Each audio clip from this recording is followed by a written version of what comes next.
Shalom, selamat pagi Bapak Ibu dimanapun Anda berada. Mari kita tetap semangat, tetap teguh, tetap kuat, tetap andalkan Tuhan. Dan kita masih terus belajar tentang penginjilan dan pemuritan sebagai tujuan dasar amanat agung. Kita masih tetap membaca Alkitab kita dari kitab Yosua pasal 16 ayat 1 sampai pasal 18 sampai pasal 18 ayat yang ke-28. Jadi kita baca itu kira-kira 2 pasal dari kitab Yosua ini. Lalu kita baca juga Injil Lukas pasal 19 ayat 1 sampai 27 dan kitab Mazmur pasal 87 ayat 1 sampai 7 dan Amsal Sulaiman sebagai hikmat yang terus kita sedang belajar dari pasal 13 ayat yang ke-11. Kita masih belajar tentang penginjilan dan pemuritan. Jadi kita perlu memaknai dan memiliki konsep yang sederhana dan mudah dimengerti apa itu pemuritan.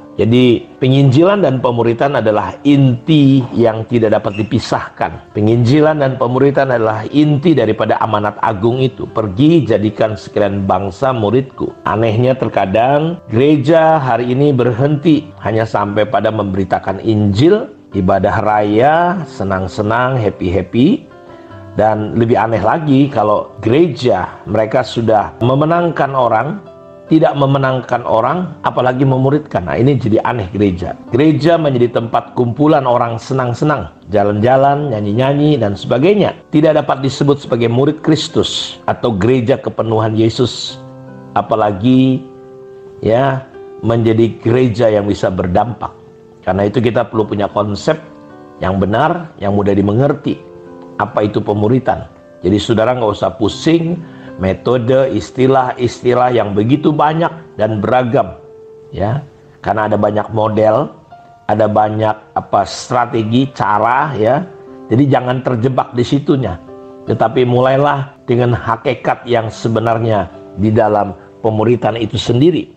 Karena itu mari kita ingin terus belajar di hari-hari ke depan. Kita perlu yang pertama mendefinisikan seorang murid itu dengan benar. Apakah murid Kristus itu? Jadi setiap kita melihat ada kelompok-kelompok tertentu, mereka ingin mencapai sesuatu, ya mereka perlu kesepahaman. Jadi kita perlu memiliki pemahaman yang sama. Kita perlu punya definisi yang sama tentang apa itu pemuritan. Apa yang hendak kita capai dan bagaimana kita mencapainya. Karena itu bayangin ya, kalau kita punya tim, kita nggak bisa bergerak bersama-sama. Berjalankah 2 orang tanpa janji? Jadi butuh kesepakatan, butuh kesepahaman. Jadi kita melihat bahwa pemuritan adalah sebuah prinsip yang perlu kita pahami dengan sederhana, dengan mudah.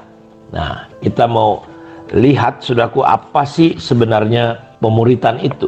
Ya, apa sih tujuan daripada pemuritan itu? Jadi murid Yesus adalah orang yang dia hidup bersama-sama, dituntun, ditemani untuk menjadi semakin dewasa secara rohani. Paulus berkata, puncak daripada penemanannya, penderitaan yang dia alami seperti seorang bapak, ibu, seorang ibu yang mengandung, merasakan sakit bersalin, goalnya sampai supaya rupa Kristus menjadi nyata. Jadi goal daripada pemuritan. Jadi pemuritan adalah satu wadah di mana kita sedang didewasakan. Lewat apa yang Paulus katakan, apabila tiap-tiap orang aku nasihati, tiap-tiap orang aku tegur, aku pimpin, aku bimbing, sampai kapan? Sampai rupa Kristus menjadi nyata. Jadi murid Yesus adalah orang yang sedang dituntun untuk makin dewasa secara rohani. Harus terjadi dalam hidup kita. Kita harus sungguh-sungguh memahaminya. Karena itu mustahil rasanya kalau kita cuma sampai pada titik ibadah. Sampai pada titik di mana akhirnya kasih karunia itu menjadi disalahpahami. Orang cuma sampai pada keselamatan. Ya betul, anugerah itu penting. Tapi nggak cukup sampai situ.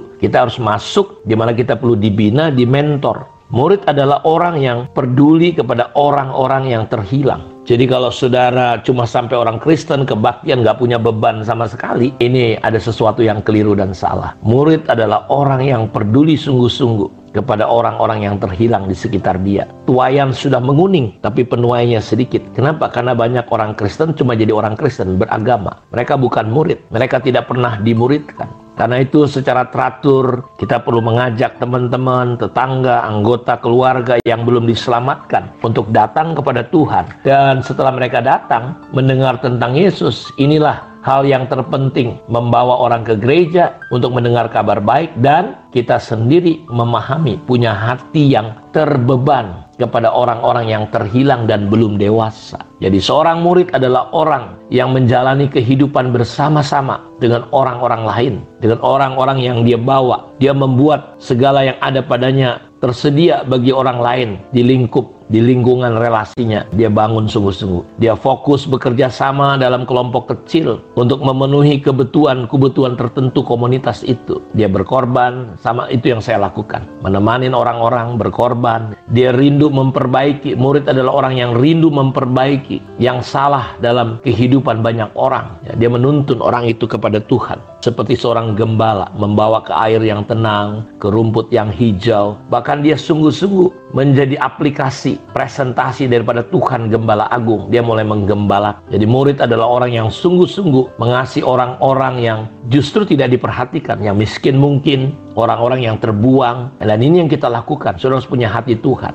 Seorang murid dia harus hidup dan mengasihi seperti Tuhan sudah hidup dan mengasihi jiwa-jiwa. Artinya kita perlu mempraktekkan hidup seperti Yesus. Kita perlu berbelas kasihan, kita perlu memiliki sikap ramah, kita perlu memiliki kasih dan penerimaan terhadap orang-orang yang kita temanin. Bab ini yang terpenting. Kita memulai pemuritan dengan kasih, hidup dalam kasih, terus tenggelam dalam kasih, dan berakhirnya orang-orang ini mengasihi Tuhan dan mengasihi jiwa-jiwa. Jadi murid adalah orang yang sudah memahami kebenaran, merdeka menang atas dirinya, karena dia berkhotbah bukan dari pengetahuannya, tapi dari proses pengalaman hidupnya, perubahan hidupnya. Dia perlu seperti doa Yesus, aku menguduskan diri demi mereka. Jadi kita perlu menahan diri, menguduskan diri kita, memaknai hidup kita, menjaga hidup kita. Rasul Paulus berkata, makanan boleh dimakan, tapi kalau gara-gara makanan orang tersandung, aku lebih bagus nggak makan. Nah, itu namanya kita menjaga hidup kita. Jadi kita perlu bertumbuh terus sebagai seorang murid yang memuridkan, menjadi gereja